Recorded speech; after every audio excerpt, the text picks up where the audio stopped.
Hello everyone, this is Urvashi. Now we will do pedagogy of commerce. Our today's topic is skill of probing questions. तो हमारा ये topic है जो आप लोगों को मैक्सिमम 4 मार्क्स में मिल सकता है. ठीक है, खाली ये क्वेश्चन जो है इजी सा एक छोटा सा टॉपिक है जो आज हम डिस्कस करेंगे, जो आपसे सिर्फ एक 4 मार्क्स में ही आपसे पूछा जा सकता है.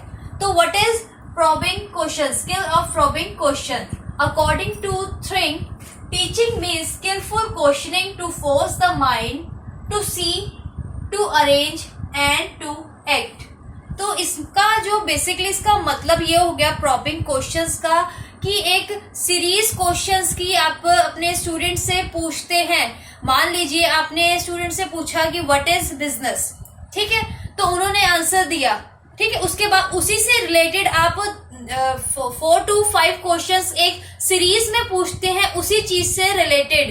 ठीक है, तो स्टूडेंट उससे उसकी जो स्टूडेंट की है उसमें एक जो कह सकते हैं कि सब्जेक्ट मैटर जो होता है वो बिल्कुल क्लियर होता है. स्टूडेंट का एक अंडरस्टैंडिंग बनती है अपने टॉपिक के रिगार्डिंग. ठीक है, आपने मान लीजिए फॉर एग्जाम्पल स्टूडेंट ने अपने मैम ने आप क्लास में पढ़ा रही हैं, ठीक है, तो स्टूडेंट से क्वेश्चन पूछती है at the end of the class कि व्हाट इज बिजनेस. मैंने आज पढ़ाया व्हाट इज बिजनेस. उन्होंने बता दिया कि भाई प्रॉफिट मोटिव क्या होता है, या फिर टू से ज्यादा पर्सन जो होते हैं वो बिजनेस करते हैं अपने किसी भी प्रोडक्शन ऑफ गुड्स के लिए या फिर जो भी चीज है. ठीक है, उसी से रिलेटेड मैम ने जो अपनी क्लास में मान लीजिए उसके एडवांटेजेस बताए हैं, डिसएडवांटेजेस, तो दो पॉइंट वो सारा का सारा जो टॉपिक था 4 to 5 क्वेश्चंस उसमें से एक ऑब्जेक्टिव टाइप हो या 1 वर्ड आंसर कह लीजिए, कुछ भी टीचर ऐसे निकाल के एक सीरीज बना के अपने स्टूडेंट से पूछती है कि देखती है कि उनको अंडरस्टैंडिंग हुई है, समझ आया भी है या नहीं अपने टॉपिक के बारे में.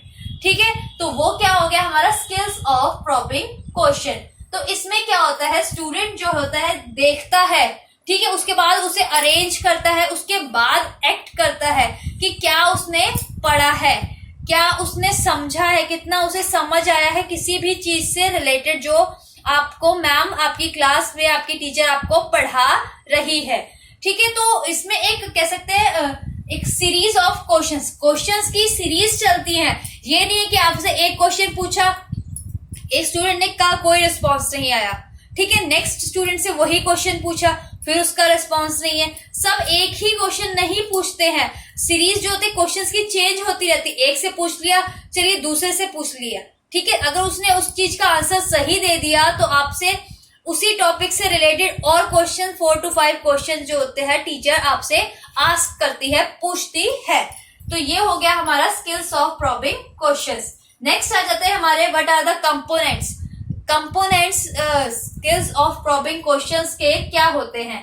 नंबर 1 इज प्रॉम्प्टिंग जो है एक बहुत ही इंपॉर्टेंट रोल प्ले करता है इन दिस स्किल्स ऑफ, इनका एक कंपोनेंट में कह सकते हैं स्किल्स ऑफ प्रॉबिंग क्वेश्चंस में. ठीक है, इससे में क्या होता है बेसिकली एक कैसे कि स्टूडेंट ने क्या प्रॉम्प्ट किया है. मान लीजिए आपने मैम ने पूछा है आपसे व्हाट इज प्लानिंग, ठीक है, एक स्टूडेंट को खड़ा किया, उसने कोई रिस्पॉन्स नहीं दिया.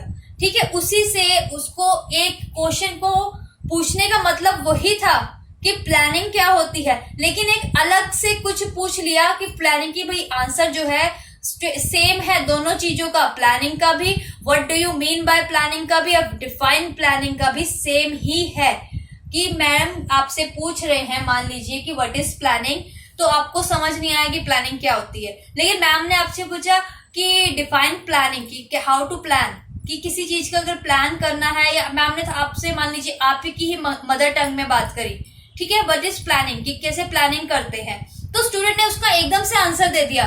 ठीक है, लेकिन मैम ने अगर आपकी मदर टंग के अकॉर्डिंग, जैसे आप मान लीजिए आप हिंदी मीडियम से हैं, ठीक है, टीचर का आपका main question what is planning, ये आप हिंदी में भी बता सकते, लेकिन बच्चे को उसका एक एवरेज स्टूडेंट था उसे नहीं समझ आ पाया कि इन केस, ठीक है, तो उसमें आप इजी लैंग्वेज में अपने स्टूडेंट से पूछते हैं तो वो उसका आंसर दे देता है.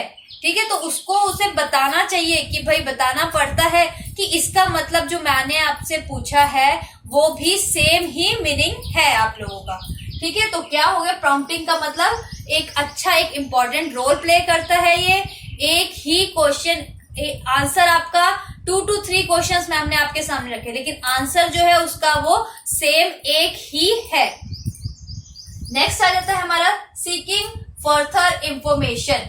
ठीक है, आप लोगों का सीकिंग फर्दर इंफॉर्मेशन, एक ही क्वेश्चंस के बारे में उसके एग्जांपल्स लेने, ठीक है, या फिर उसी के बारे में बताना, उसकी और इंफॉर्मेशन लेना। ठीक है, मान लीजिए व्हाट इज मैनेजमेंट, ठीक है, मैं आपने आंसर दे दिया मैम को। नेक्स्ट उसके पूछेगी what are the characteristics of management. ठीक है, तो इस एक ही टॉपिक से रिलेटेड, उसी टॉपिक से रिलेटेड 2 to 3 क्वेश्चन, उसके बारे में और इंफॉर्मेशन लेना। इसमें क्या आ गया हमारा सीकिंग फर्दर इंफॉर्मेशन। नेक्स्ट आ जाता है हमारा रीफोकसिंग। रीफोकसिंग का मतलब फोकस करना, किसी चीज के आंसर दिया है स्टूडेंट ने, ठीक है, तो उस पे फोकस करना कि उसकी अंडरस्टैंडिंग जो है स्टूडेंट्स की उससे में या उस टॉपिक में कितनी है, उसमें एक फोकस देके स्टूडेंट ने अंडरस्टैंडिंग एक ढंग से समझा है या नहीं, उसी चीज पे फोकस करती है कि व्हाट इज, मान लीजिए व्हाट इज कंट्रोलिंग। ठीक है, मैम ने आपसे पूछा व्हाट इज कंट्रोलिंग, ठीक है, उसके स्टेप्स क्या होंगे अगर कंट्रोलिंग के, उसके बारे में ही रिफोकस करना। एक फोकस करते हैं कि भाई जितना स्टूडेंट को मैम ने, टीचर ने आपके पढ़ाया है, वो एक अच्छे से फोकस करके स्टूडेंट ने पढ़ा है या नहीं, या फिर उससे आपका एग्जाम्पल पूछ लेते हैं व्हाट इज बिजनेस। ठीक है, कोई एक एग्जाम्पल दो, या बिजनेस के लिए क्या क्या चीजें रिक्वायरमेंट चाहिए होती हैं, ठीक है, बताइए। ये सब चीजें मैम जो एक फोकस करती हैं अपने स्टूडेंट्स पे, कि एक चीज पे पूछ लिया, उसी के बारे में और थोड़ा डिटेल में फोकस करना कि स्टूडेंट ने फोकस करके पढ़ा है या नहीं। नेक्स्ट आ जाता है हमारा रीडायरेक्शन। रीडायरेक्शन में क्या आ जाता है, किसी स्टूडेंट को गाइड करना दोबारा से। ठीक है, कि मान लीजिए मैम ने आपसे पूछा व्हाट इज बिजनेस। ठीक है, आपकी टीचर ने एक बच्चे को खड़ा किया, राम को, उससे पूछा व्हाट इज बिजनेस, उसने कोई रिस्पॉन्स नहीं दिया, कोई उसका रिस्पॉन्स नहीं आया, उसे नहीं पता व्हाट इज बिजनेस। ठीक है, नेक्स्ट स्टूडेंट को खड़ा करा, मैम ने आपसे पूछा श्याम से कि व्हाट इज बिजनेस, आप बताइए मुझे व्हाट इज बिजनेस। ठीक है, तो उसने उसका आंसर दे दिया।